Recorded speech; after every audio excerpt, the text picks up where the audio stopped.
Тэгээд гадаадд байгаа хүмүүст болохоор хэлний бэрхшээл хүндрэлтэй байдаг ч сөүл мэдрэлт өөрөө оронд байгаа юм шиг эмчилгээ үйлчлэгээ авч чадсандаа маш их таалагдсан. Тэгээд хоёр дахь хүүхдэд төрүүлэхээр ирэхэд үнэхээр тогтвортой орчин салбар тасаг болгоны эмч совилогч нар маань маш сайхан үйлчлэгээ үзүүлсэн учраас энэ удаа 3 дахь хүүхдэд төрүүлэхээр хүртэл дахин сонгож ирсэн байна. 환자가 환자 대기실에 도착하면 담당 코디가 상담을 통해서 진료과를 확정합니다. 문진, 진료, 검사, 입원, 수술, 퇴원까지 모든 과정을 원스톱으로 환자 맞춤형 통역 서비스를 지원하고 있습니다. 더 나아가서 공항 서비스, 호텔 예약까지 서비스를 확장하고 있습니다. Based on the accumulated experience and extended medical systems, Seoul Mies Hospital is planning to take another huge leap forward. It aims to become a provider of premium healthcare services for global female patients. 서울미즈병원은 앞으로 질환을 치료하는 병원을 넘어 환자가 일상으로 복귀하는 과정까지 함께하는 생활 기반 의료로 확장해 나가고자 합니다. 이를 위해 검진, 진단, 치료, 사후 관리까지 하나의 흐름으로 이어지는 논스톱 통합 진료 시스템을 더욱 고도화하고 있습니다. 이러한 구조를 기반으로 국내를 넘어 해외 환자들도 진료 전 과정과 이후 관리까지 경험할 수 있는 글로벌 의료 플랫폼으로 성장해 나가는 것이 목표입니다. Comprehensive medical care that can improve the quality of people's life as well as health. All eyes are now on the future growth of Seoul Mies Hospital, which has carved out new spaces in the global women's health market.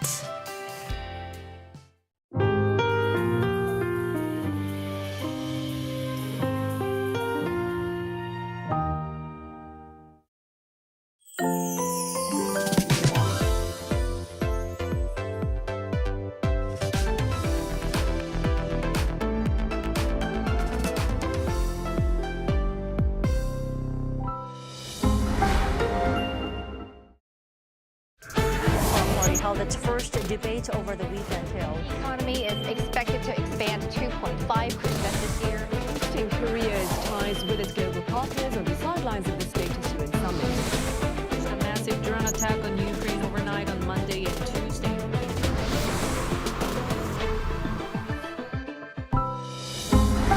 Arirang.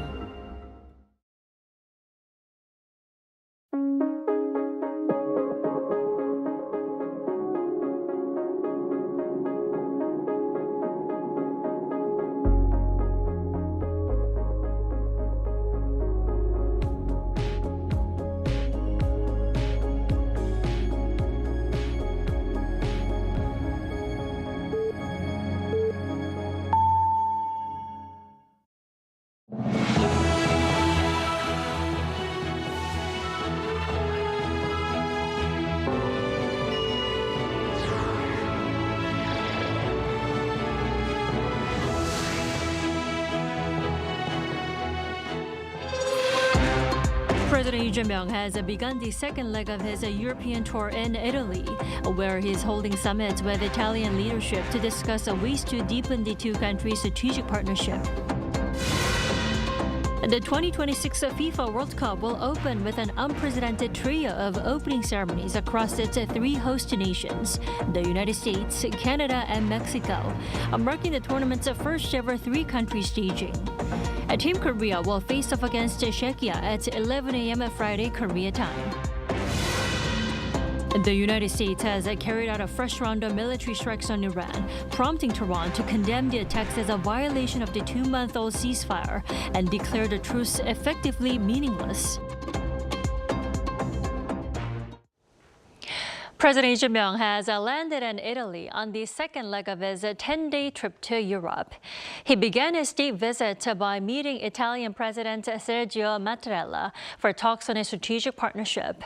Our Blue House correspondent Yoon Jung-min reports from Rome. The South Korean state guest received a ceremonial welcome with a pair of Italian fighter jets escorting Korea Air Force One as it entered the country's airspace. President Lee Jae-myung, who's on a state visit to Italy, was given an official welcome on Thursday by Italian President Mattarella, the ceremonial head of state. He was accompanied by First Lady Kim Hae-kyung. The South Korean president aims to bolster cooperation with Europe in areas of high-tech manufacturing and strategic supply chains, and sees Italy as the most ideal partner, according to his interview with local newspaper Corriere della Sera. Italy and Korea share a lot in common, ranging from an export economy centered on high-value-added manufacturing to culture-based soft power. It is a key partner in expanding our pragmatic diplomacy centered on national interest in Europe.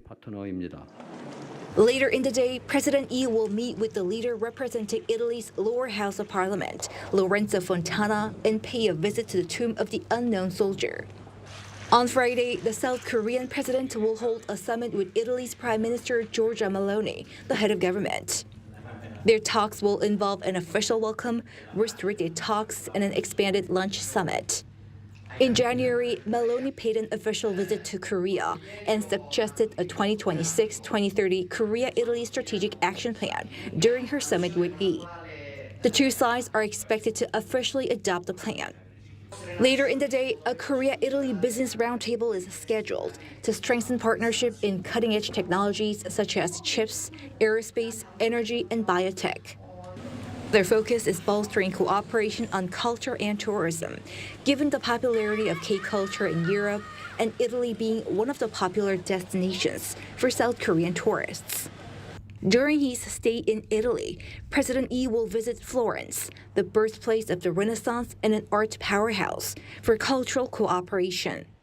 Blue House officials call Italy a key strategic partner within the G7 and the EU, adding that President Lee will lay out his vision for strategic cooperation with Italy in all directions. Yoon Jung-min, Arirang News, Rome. Now, as President Lee visits Rome, Italy's ambassador to Seoul says the two countries have ample opportunities to expand cooperation across a wide range of sectors and elevate their ties to a more strategic level. Our Oh Si-young sat down with the ambassador.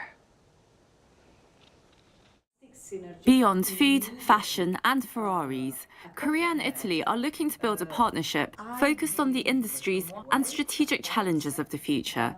That's according to Emilia Gato, ambassador of Italy to Korea, who says President Lee Jae-myung's visit to Rome is expected to deepen cooperation in areas ranging from space and semiconductors to critical minerals and economic security. The visit comes months after Italian Prime Minister Giorgia Meloni travelled to Seoul in January. More forward-looking content between our cooperation. In fact, the two leaders spoke a lot about high-end technology sectors cooperation. For example, space may be number one. You know, in space, Korea has very high ambitions, and Italy can be a very good partner. The two countries have already established cooperation between their space agencies and are also exploring opportunities in biotechnology, pharmaceuticals, semiconductors and scientific research. The focus on future industries is shaping business ties. The business first Italian-Korean Business Forum was held in September last year, and it was really a success. And we decided, for the reason I was explaining before, that we wanted to focus on the F sector, the future sector, the fourth F sector, biotechnology, industrial automation, robotics, and we had energy transition, digital, transition also, and environment transition. We want to have follow-up, and we will continue to focus on that. Another growing priority is economic security. As competition intensifies over critical minerals and advanced technologies, both countries are looking to diversify supply chains and secure the resources needed for future industries. Seoul and Rome have discussed combining development partnerships with Africa in joint efforts to secure critical raw minerals. We want to go together. Why? Because not only because we have the same interest and the same target and objective, but also because we share the same values. On that note, gov't says Korea and Italy and the European Union as a whole can be reliable partners for each other, as conflicts and security risks in one region increasingly affect the other. The ambassador also highlighted growing people-to-people ties, from city partnerships, student exchanges, and even karaoke nights, bringing Koreans and Italians together at the embassy in Seoul. Young, Arirang News. A government report shows President Lee balanced diplomacy drew significant international media attention during his first year in office, alongside a growing global interest in Korea's semiconductor industry and cultural influence. Jung Hae-rim has this report. Research shows that South Korea drew significant attention from foreign media outlets from June 2025 to May 2026. According to the Ministry of Culture, Sports and Tourism, an AI-based analysis of nearly 65,000 articles from 67 media outlets across 19 countries found that political and diplomatic issues accounted for the largest share of coverage of South Korea over the past year. Political and diplomatic issues accounted for the largest share of coverage, followed by business, the economy, culture, and technology. The ministry said many foreign outlets focused on what they described as the Lee administration's, quote, pragmatic approach to diplomacy. The Washington Post said Seoul was attempting a delicate balance, while the Financial Times and The Economist pointed to a more practical and balanced foreign policy approach. For the economy sector, Reuters and Fortune described the country as an important part of global AI and chip supply chains, while also noting the strong performance of South Korea's stock markets. Meanwhile, the country's cultural influence remained one of its strongest assets. For 10 out of the 12 months analyzed, the most positively covered topics were linked to the Korean wave, including K-pop and Korean content. The analysis also found positive assessments of South Korea's democratic resilience, although some reports continued to focus on political polarization, legal investigations involving former officials, and concerns over labor and governance issues. Jung Hae-rim, Arirang News. Over in the Middle East, there have been more U.S. strikes against Iran as ordered by U.S. President Donald Trump, raising concerns about the fate of the two countries' fragile ceasefire. Kim Jun-hong has more. The United States has launched additional military strikes against Iran after President Donald Trump said U.S. forces would hit the country hard amid stalled negotiations. U.S. Central Command, or CENTCOM, announced that the launches began around 5 p.m. on Wednesday Eastern Time, describing them as a series of self-defense strikes. According to Fox News, Trump stated that 49 Tomahawk missiles had been fired. The U.S. did not disclose the specific locations or facilities targeted, though the Defense Secretary had earlier indicated that key Iranian facilities could be among the targets.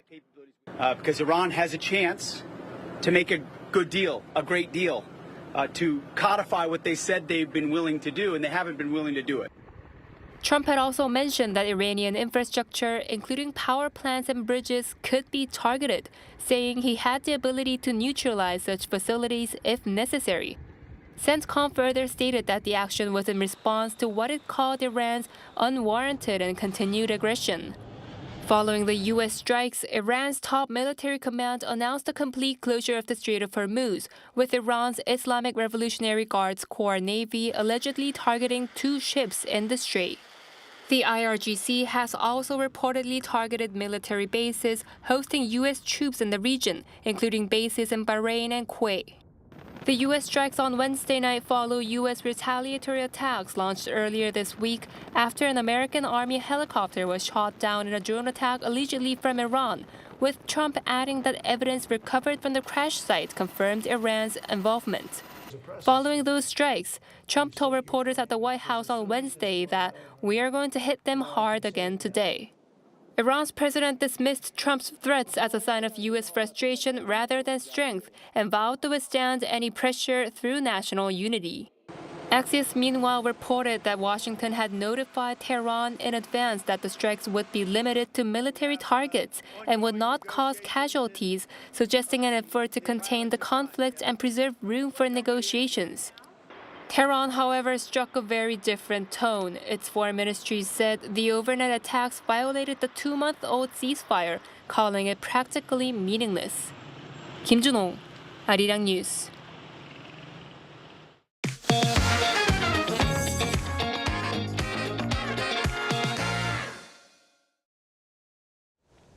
NVIDIA CEO Jensen Huang's recent visit to South Korea has been all over the media this week. But beyond the media frenzy, what does this visit mean for Korea's artificial intelligence infrastructure? Joining us in the studio tonight is our business reporter, Park Junan. Welcome back, Junan. It's good to be back, Tommy. Junan, let's dive straight into the business side. What kind of partnerships were actually forged during his visit here? Right, Tommy, I have to say that it was a massive series of partnerships. To put it simply, NVIDIA is deeply tying its infrastructure to Korea. Not only Korean tech titans like Samsung, SK, and the Hyundai Group, but he also met with local startups, integrating the company's AI ecosystem. First, in the memory sector, SK Hynix will co-develop next-generation memory for NVIDIA's upcoming AI platforms, including their new Vera Rubin supercomputers and Jensen robotics processors. Samsung Electronics will continue cooperation with NVIDIA on its HBM4 and HBM5 memory products, as well as its foundry business, pledging to deliver tangible results moving forward. Naver and NVIDIA are teaming up to jointly build gigawatt-class global AI factories, starting with a 55-megawatt facility next year and expanding up to 1 gigawatt. To give you an idea of the scale, Huang mentioned that 1 gigawatt of AI factory costs about $60 billion, which is around 91.5 trillion won. SK Telecom is also planning to build AI factories starting next year. On the hardware side, LG, Hyundai Motor, and Tucson are expanding their work with NVIDIA on humanoid robots, smart manufacturing, and autonomous driving.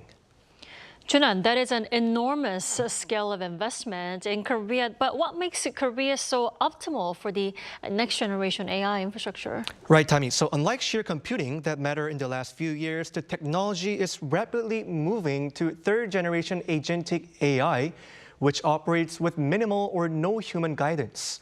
Also, the alliance was highlighted through fourth-generation physical AI partnerships, which refer to systems that interact with the real world through robots, autonomous vehicles, and other physical devices.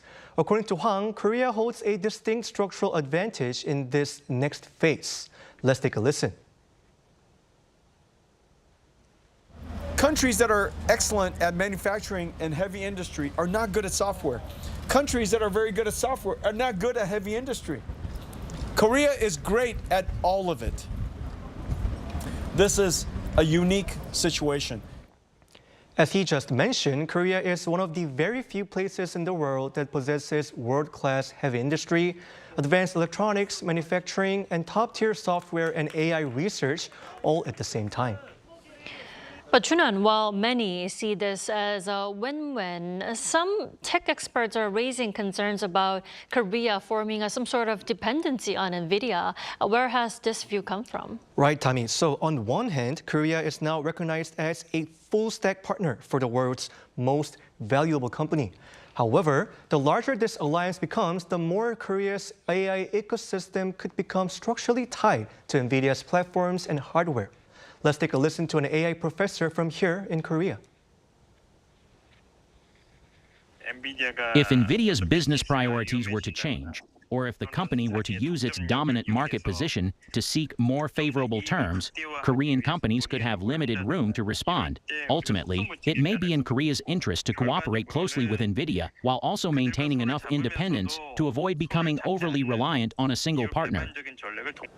The professor said that's why Korea is and should own AI models, a physical AI ecosystem, and cybersecurity capabilities, aiming to strengthen both national resilience and long-term industrial competitiveness. Right, Junan. Also, we saw him doing a lot of things you wouldn't expect from a typical tech CEO. Let's talk about that. Right. Actually, he called it as a fun trip, or I would say a vacation. But behind this, every move was part of a carefully calculated business strategy.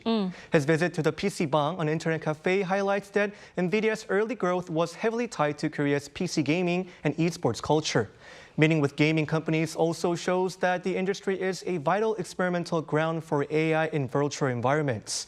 When he threw the ceremonial first pitch at a Doosan Bears baseball game, it wasn't just for fun. It was a strategic nod to his new robotics partnership with Doosan Robotics.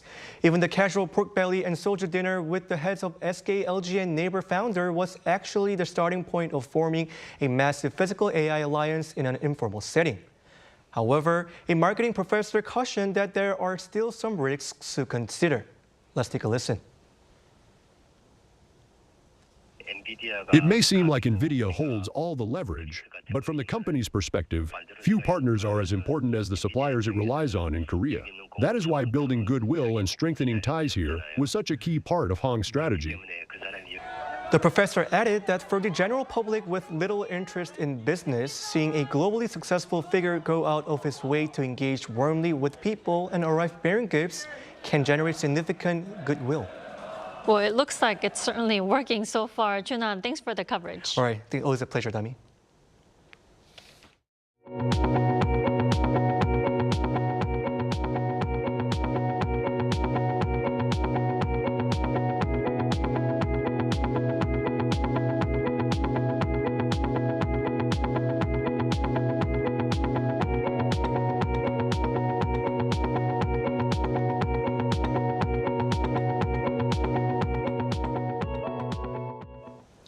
Korea's employment declined for the first time in roughly a year and a half, with the downturn hitting the agriculture and manufacturing sectors particularly hard. Our Kim Do-yeon explains. Korea's labor market has recorded its first job loss in 17 months, driven by the mounting economic toll of the prolonged war in the Middle East. According to the Ministry of Data and Statistics on Thursday, the total number of employed people fell by 40,000 on year to 29.12 million in May. This marks the first contraction since December 2024. The manufacturing and agricultural sectors absorbed the heaviest blows, shedding a combined 261,000 positions. The government points out that these external geopolitical shocks are finally manifesting in domestic factories.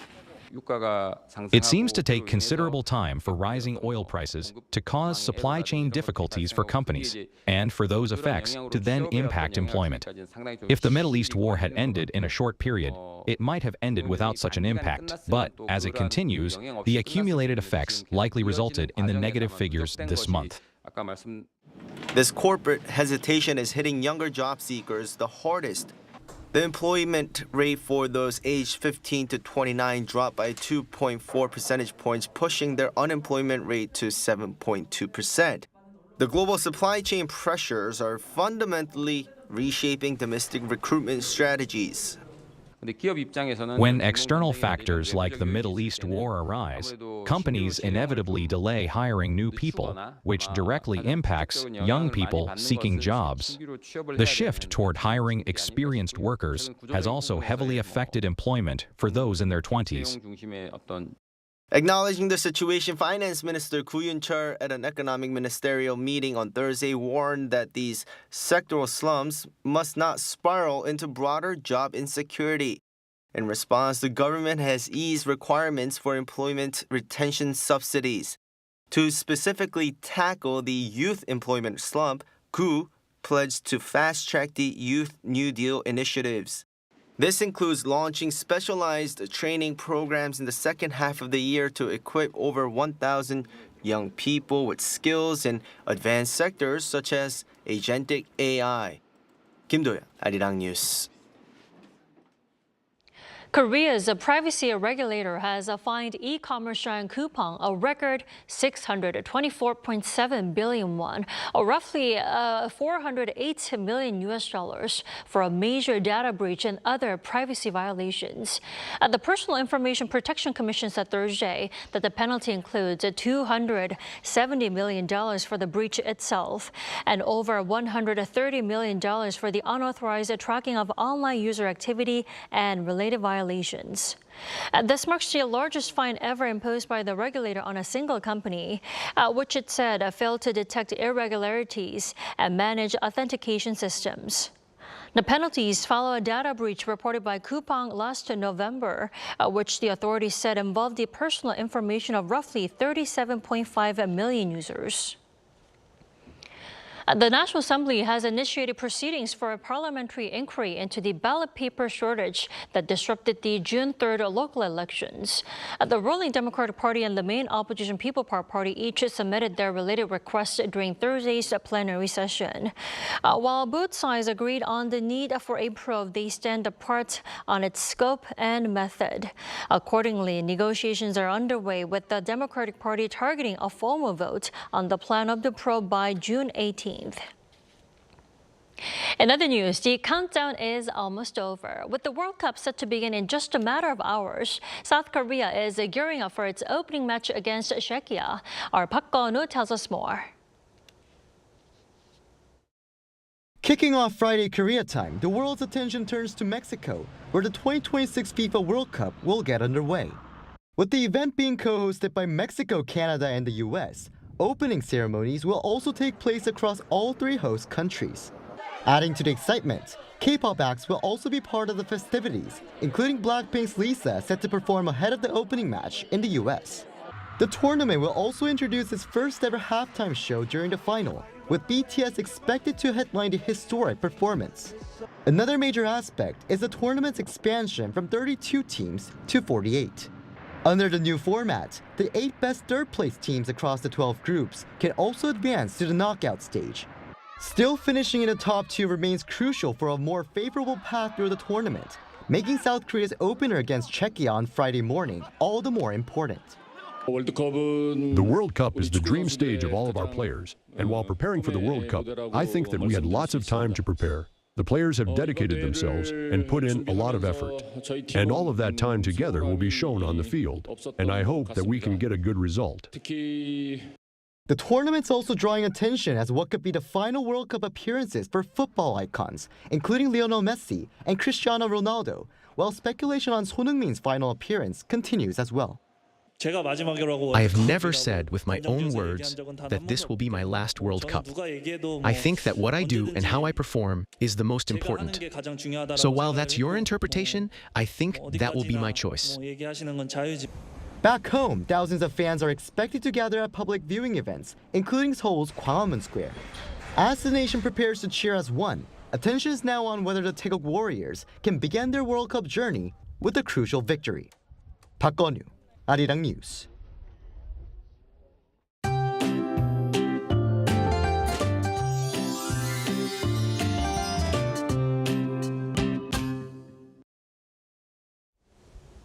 South Korea opens its World Cup group stage tomorrow. Kickoff is at 11 a.m. Korea time, and large crowds are expected at fan park events across the country. Skies stay mostly sunny, so weather conditions should not disrupt any outdoor activities. Temperatures will rise from tomorrow, reaching around 30 degrees Celsius by Saturday, bringing back the summer-like heat.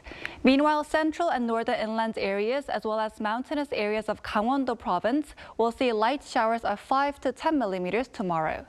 Tomorrow will be mostly sunny nationwide, but clouds will gradually increase over the southern regions and Jeju Island in the afternoon, while Gangwon-do Province will see occasional clouds. Tomorrow, Seoul will start the day at 16 degrees Celsius, Chuncheon at 13 degrees, Daejeon at 15 degrees. Then by the afternoon, Seoul will get up to 28 degrees, Daegu at 30 degrees, Gwangju at 29 degrees. Looking ahead, on Sunday, rain will move to Jeju Island. Now here's a look at the weather around the world.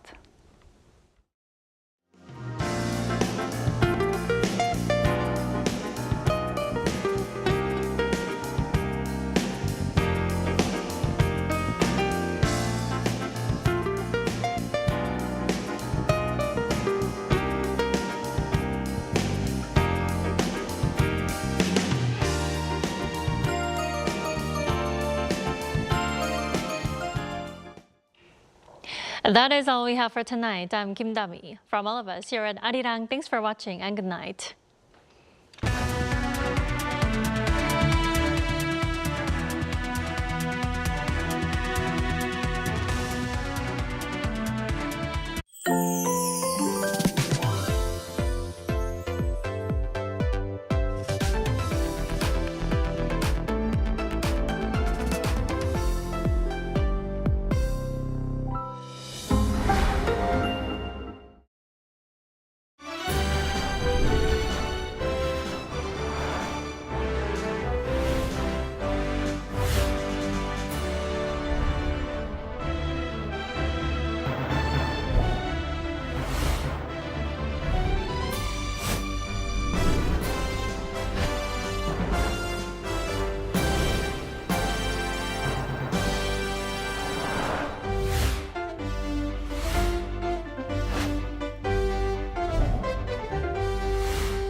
존경하고 사랑하는 국민 여러분, 국가적 위기 속에서 숨 돌릴 틈도 없이 닻을 올린 국민 주권 정부가 이제 1년이 됐습니다. 지나간 1년보다 앞으로 4년이 더 기대되는 정부가 되겠습니다. 지난 1년보다 더 무거운 책임감으로 주어진 사명을 이행하겠습니다. 나라의 주인인 위대한 대한 국민들께서 우리 대한민국의 새로운 도약을 위한 힘찬 여정에 언제나 함께해 주실 것으로 믿습니다. 지금까지 그랬듯 5,200만 주권자들의 지혜를 등불 삼아 국민이 주인인 나라, 함께 행복한 대한민국을 향해 거침없이 나아가겠습니다.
The Korean wave is drawing more fans from all over the world. Local consumer prices continue to hover at the 2% consensus rate in April.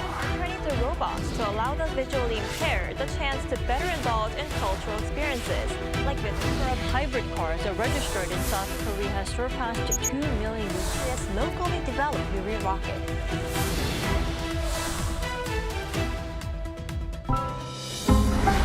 Arirang. Knock knock! The magical door to the world of K-animation is swinging wide open. Meet your instant new BFF, the adorable Catch. Tina Ping will have you hooked from the very first glance. Need a hand? Our Robocar Poli Rescue team is always zooming in to save the day. How about tagging along on Pinkfong and Pal's super exciting quest to reclaim their lost magic? With the mysterious life forms Cabion by your side, you can become a Cabion master and save humanity like the total hero. Protecting children's innocence while igniting their boundless imaginations. That's the magic of Korean animation. K-Animation, the ultimate bestie for kids worldwide.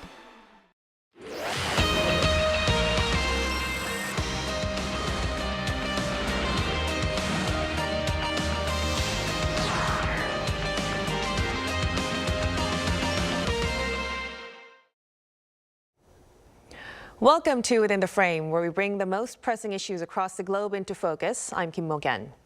This July, Busan City will host the 48th session of the UNESCO World Heritage Committee, one of the most important gatherings in the field of heritage preservation. The meeting will bring together delegates from around the world to discuss how cultural and natural heritage can be protected amid growing challenges such as conflict, climate change, and technological change. For South Korea, it's also an opportunity to showcase its heritage and play a larger role in shaping global discussions on the future of world heritage. For more on what hosting this landmark event means for Korea and for the future of global heritage cooperation as well, we're joined in the studio by Min, administrator of the Korean National Heritage Administration. A very big welcome. Nice meeting you. Thank you for joining us. Yeah, thank you for joining me. Thank you. Yeah. So let's start a discussion right away with, of course, the UNESCO Heritage Committee that's coming up in July. For starters, our viewers, could you explain for us what exactly does the committee do? First of all, but the World Heritage Committee is the best, the largest international conference inside the UNESCO. So this 48th session of the World Heritage Committee will be hosted by Korea, me, and then for the first time since the Korea joined the World Heritage Convention in 1988, a long time, and therefore we'll held the first time inside Korea now. Yeah.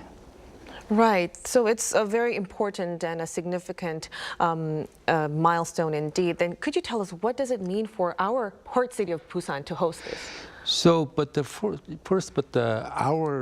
how many people to come to Busan and inside the Korea? But we expected more than 30,000 just foreigners to belong to the 196 state parties inside the UNESCO, and then I expected maybe more than 100,000 people and come to Busan and inside Korea also. This is the very biggest and very, very largest convention. So it is significant that Korea demonstrates global leadership in the conservation and management and then decision-making the process of the World Heritage. So as you know, that Korea, we have the 17 World Heritage sites. And we have faithfully implemented the World Heritage Convention however, for the next, the 48th session, so from now on, Korea will be play as a rule maker in the committee's operation and decision making. Wow, that's a very big change. Sure, yeah. Very significant indeed. So it's more than really just hosting this international event. It's also about promoting the nation and its heritage as well. Then as we await a lot of delegates coming in for the month of July, what kind of message do you think would we want to deliver through this meeting? Very, very, very important messages, thank you. But now look around the world now. But now it's happening world. So, but like to the Middle East now, and then Ukraine, and then many years ago Afghanistan, to the world war. So how about the climate crisis? So now is many countries' World Heritage sites are being destroyed by the wars and the climate crisis around the world. So who will protect the World Heritage site? So this very important message. But we are living is an era of the polycrisis that single countries but cannot resolve. So where such as climate change and the other, just people I said to you, the armed conflict. I will give the two messages about one is about the collaboration, another one is more the peace. So at the field of the preservation and the management of the world heritage side require more collaboration between the all countries. And the world heritage has a potential as resources that contribute to the sustainable international peace. So as the host country, our country will present a vision for the collaboration and peace between the countries through the World Heritage Committee. Right, a very important message, collaboration with other countries to preserve heritage, and that will eventually lead up to in peace as well.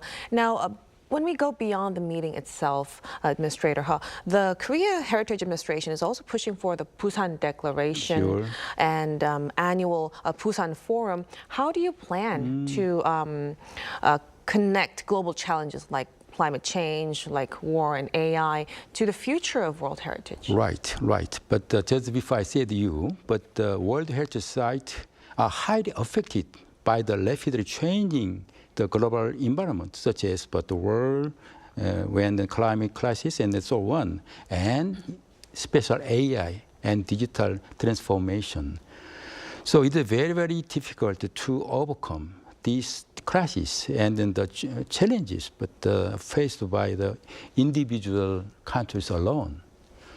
So the Busan Declaration will emphasize the collaboration as a key factor in the resolving the crisis and the challenges but we face today.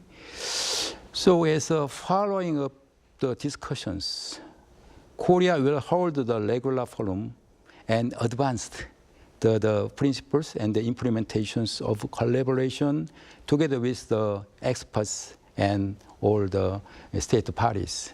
Right. So it's hope the conversation, it seems to be expanding well beyond just preservation alone. Now, Administrator Ha, you said that Korea hopes to establish new international standards in the field of world heritage before. You also cited the Bangude petroclips as an example as well. So since the site has become a symbol of tension between preservation and development, what kind of lessons could it offer to the international community? So Bangude, the petrified, is one of the examples for the world heritage and to the world. We have the many discussion about this one. How about the preservation and conservation about this one? As you know, this Bangude petroglyph is the very shows the risk of the flooding. So we are discuss and more the collaboration and communication with the local people and government about the how about to solve about the and the preserve the Bangude petrified, something like that. And then the others, as you said, but the Busan Declaration so will attention to the AI in the world heritage sector now. So to the specific, but the importance of the ethical standard, data security, and the closing the digital divide in the world heritage sector in this but the AI era. So they are expected to also as a milestone for the future discussion, and we feel a profound sense of responsibility as a host. Right, so definitely a lot of events to happen in place for the month of July. Now, if we look at this year's gathering as a whole, if you had to name 3 key measures of success for this Busan meeting, what could they be? So our team in the Korea Heritage Service did not sleep. So we have a very, very so hard work for preparing about this 48th session of the UNESCO World Health Committee. Yeah. Right. So, what kind of points would you be looking for when you think about, oh, this was successful? Yeah. What kind of points would you be looking for? So we have I have the three. The first, but adapting the influential international declaration. This is which will present the future, the version of the World Heritage field. The declaration will confirm the philosophy of the Republic of Korea as the global leader in the global issues. Through this, we will use it as an opportunity to solidify our leadership. So, as a key country leading the paradigm shift in the World Heritage Paris. So, second, I'll announce to the World Heritage about the Korea soft power. So, using a global leader work involving 196 state parties. Yeah. So, and Korea House, yeah, it will be installed. So the next big building, the conference hall, and also we are preparing for the various kinds of the exhibition and event showcase, but intangible, tangible Korean heritage. So as well as the KAI soft power. So, yeah, sure, but... Right, so we are looking forward to a lot of ambitions for this huge event that's coming in. Now, when we focus on Busan itself... So, just to, I want one more thing, but the third, we are waiting close to the local government, to the development of the economics, but they almost be visitors and will give some affection to the local residents through accommodation, food, and shopping, something like that. So I think in addition, but will provide these tours and experience, but programs so that almost visitors to the participants and the tourists, we can explore the Korea's World Heritage inside Busan and inside Korea all. Yeah. Right. So it will definitely be a very good opportunity for not only just the host, but also the people who are engaging through this event. Now, when we go back to Busan, the Busan Wartime Capital Heritage, it's also seeking UNESCO World Heritage status, I believe. Do you think this year's event could actually help become a turning point in that? Yeah, sure. Now we are preparing about further one of the tentative list. Name is Busan Wartime, but capital heritage. So we are trying to inscribe as the World Heritage Site. Now it's but just listed by the tentative list, this one. So we are just waiting for the preliminary the evaluation.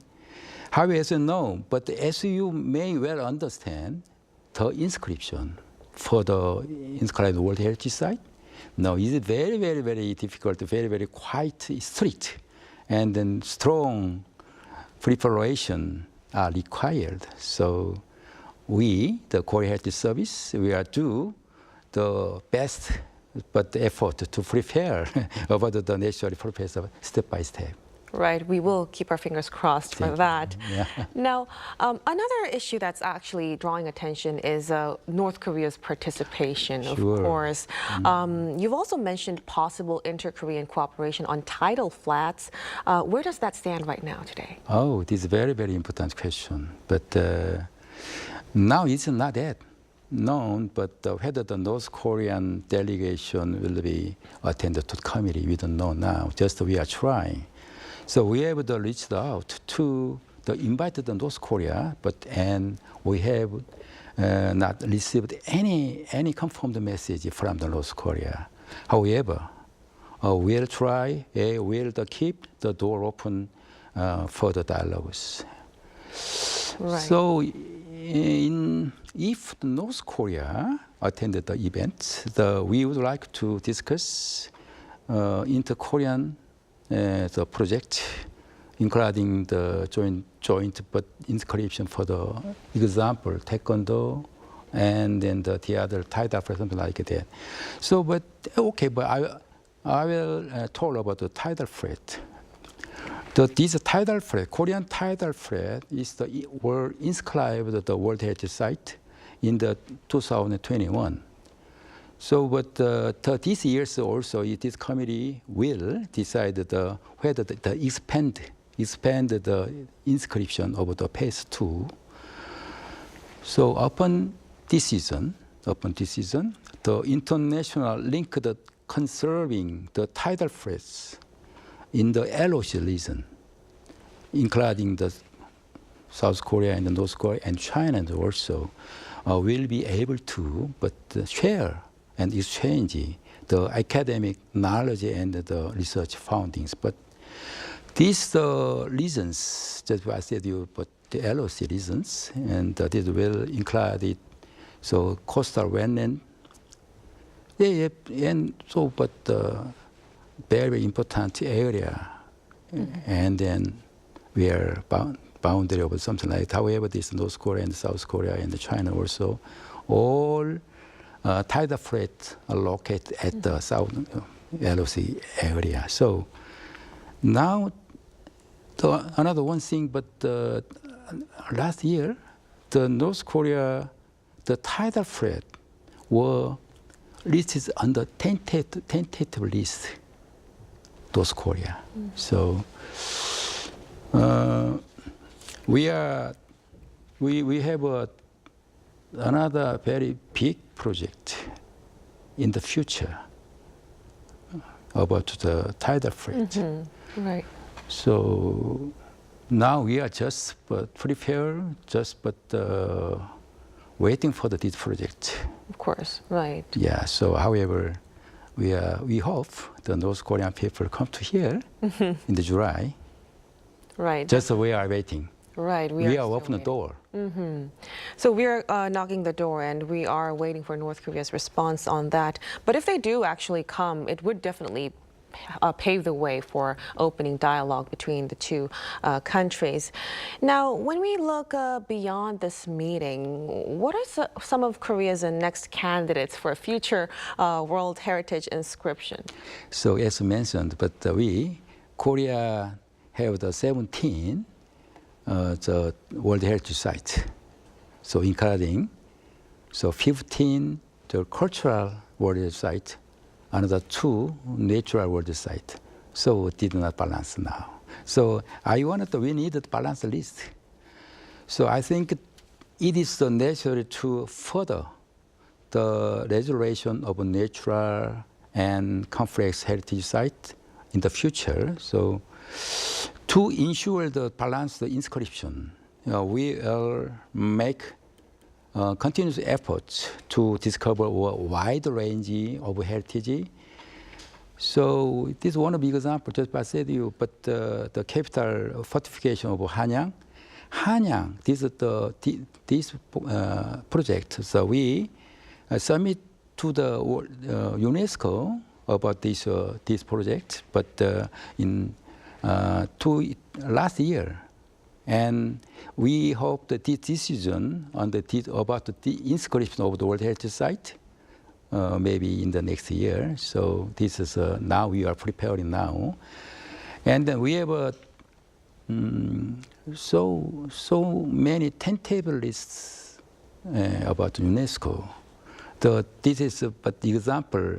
The first, this is UNESCO, the World Heritage Site, but the first 10 table list and another one inscription list, something like that. So among the 10 table lists from Korea site, so archaeological remain of the Haeamsa temple site is example one. So and then also just if I said the Busan wartime the capital heritage also. And then also we have a very, very, very nice but scientific the dinosaur site. This is the Korean dinosaur site, which is located at the southern coast of the Korean Peninsula. So we have so many dinosaur tracks, dinosaur bone, and dinosaur egg, something like that. So we have much more international papers, more than 200 international papers about these dinosaur coasts. Yeah. So this is one of the examples. This is a natural heritage site. So further in the future, so the name is the KDRC, KCDC, Korea Cretaceous Dinosaur Site. As you know, but almost the dinosaur, many people don't know about the Jurassic Park. However, Korea, we have the much more Cretaceous time. Jurassic next time, Cretaceous time. So the almost, but many our the reason for the dinosaur site we are developed on the southern coast of Korean Peninsula. Wow. So it is one of the example. Yeah. Right. So really a lot of things to look forward to in terms of the listing. Now, you've mentioned there were 15 cultural sites that was scripted.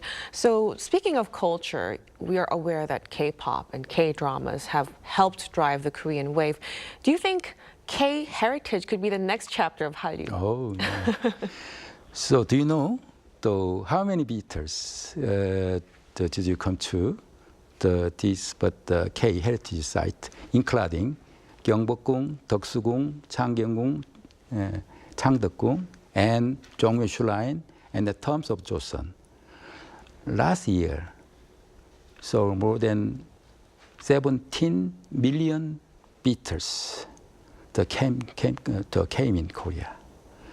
So today, this season, its number increasing by the 15% in every year. So many people now come to Korea, so in Seoul and then there, this capital area, and then also we have many programs. But these visitors will spread to the other small country or something like that. I would like to say now, but it's the era of the K culture and then K heritage is at the root.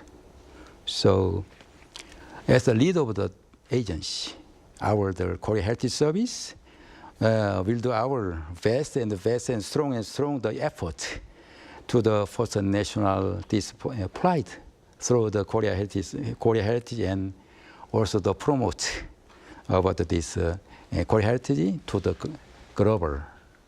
So we are one talk. We have globalization. So this is our pride for the Korean people. Well, it will definitely be interesting and also exciting to see whether K-heritage could become Korea's next global cultural bridge as well. Administrator Hall, I'm afraid we'll have to conclude our discussion here tonight, but thank you so much for your time and for your insights. Thank you so much. Yeah.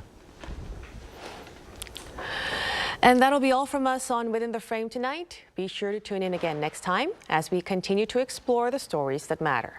Till then, stay informed and engaged.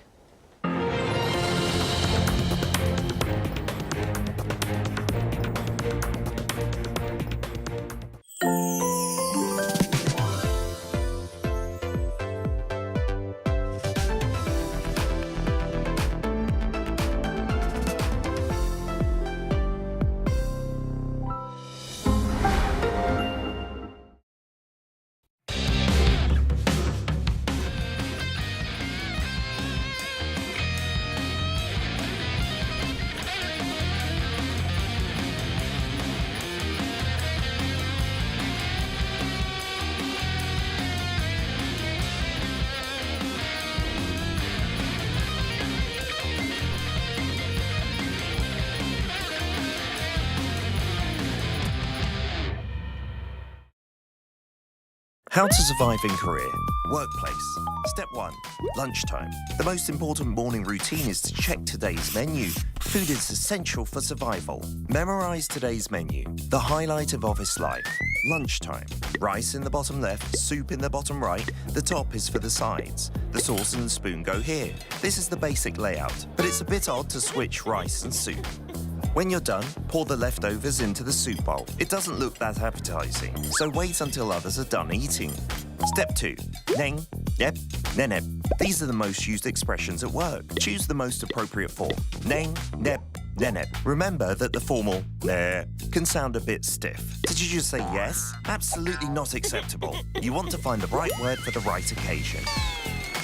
Step 3. Desteria. Desteria is the oasis in the desert. Show them your character. If you're not the diligent type, get a stookie plant. Work is tough. Laugh and the whole world laughs with you. Weep and you weep alone. Stay put like the stookie that survives in the desert. Hang in there until the end. Of course, you can always quit. You matter more than anything else. Step 4. Survival kit. Every worker needs a survival kit. Survival kit level 1. This position gets the most exposure. Grab one when you need a sugar boost. Always keep a few treats you can offer your co-workers. Survival kit level 2. These are for hunger pangs before and after a meal. You'll need them when you take a coffee break with your office buddies. Survival kit level 3. Trash talking your boss with your soulmate. Did you survive in the workplace? Office romance? Be careful. Even the photocopier knows all the gossip.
Five.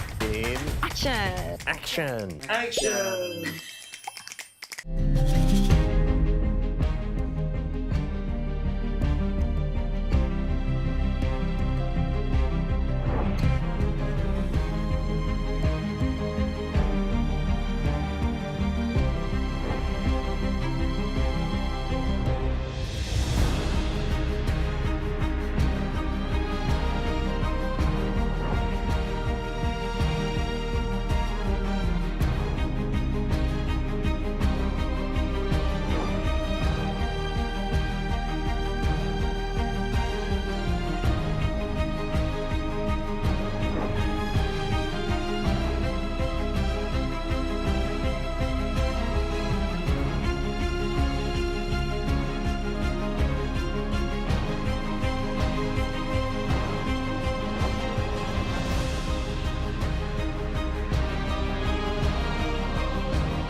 여러분 반갑습니다. I'm Kwon-so-hwa and this is K-Culture Dive.